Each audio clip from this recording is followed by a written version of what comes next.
Hello everyone, welcome to my channel.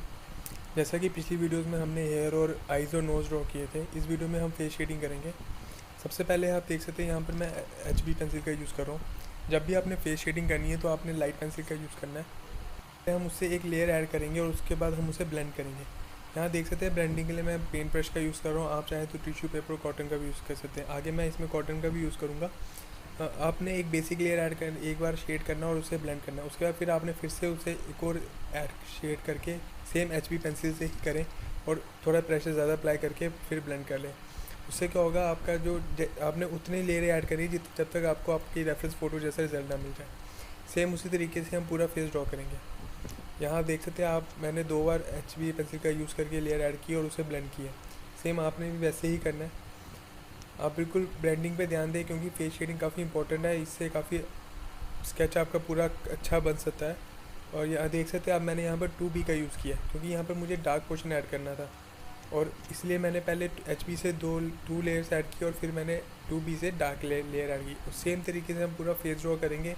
पहले हम HB से लेयर ऐड करेंगे, फिर हम 2B से करेंगे और जहाँ ज़्यादा डार्क होगा वहाँ फिर से 2B का ही यूज़ करेंगे और ज़्यादा प्रेशर अप्लाई करेंगे। बेसिकली ये आपका प्रेशर डिपेंड करता है, आप कितना प्रेशर अप्लाई करते हैं और कैसे यूज़ करते हैं। फेस शेडिंग काफ़ी इंपॉर्टेंट है, तो इसलिए काफ़ी अच्छे से यूज़ करें, काफ़ी अच्छे से करें और टाइम लगा के करें। मैं यहाँ पर देख सकते हैं, यहाँ पर मैं कॉटन का यूज़ कर रहा हूँ। कॉटन से काफ़ी स्मूथ ब्लेंडिंग होती है। आप चाहे तो टिश्यू पेपर का भी यूज़ कर सकते हैं, जिसका आपको अच्छा लगे।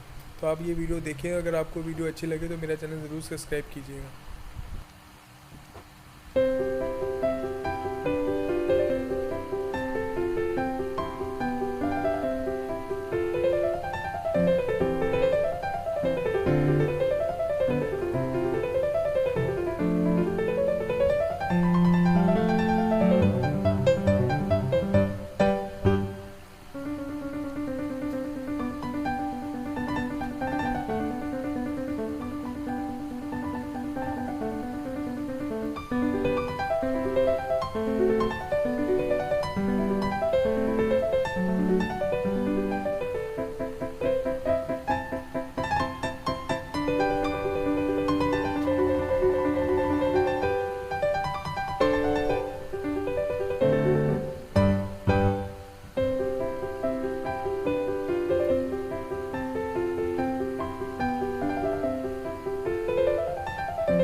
जैसे कि आप देख सकते हैं यहाँ पे फेस शेडिंग होगी, या हम यहाँ पे नीचे स्किन शेड कर रहे हैं।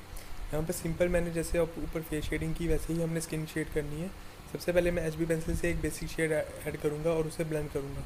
यहाँ आप देख सकते हैं पोर्शन काफ़ी लार्ज है, तो आप यहाँ कॉटन का भी यूज़ कर सकते हैं, टिश्यू पेपर का भी कर सकते हैं। बेसिक आपने एक बेसिक लेयर ऐड करनी है, और उसके बाद जैसे जैसे आपको रेफरेंस फ़ोटो में शेड्स है वैसे वैसे आप लेयर्स ऐड करते चलें, और सिंपल तरीके से आपकी ये बॉडी स्किन बिल्कुल ड्रॉ हो जाएगी।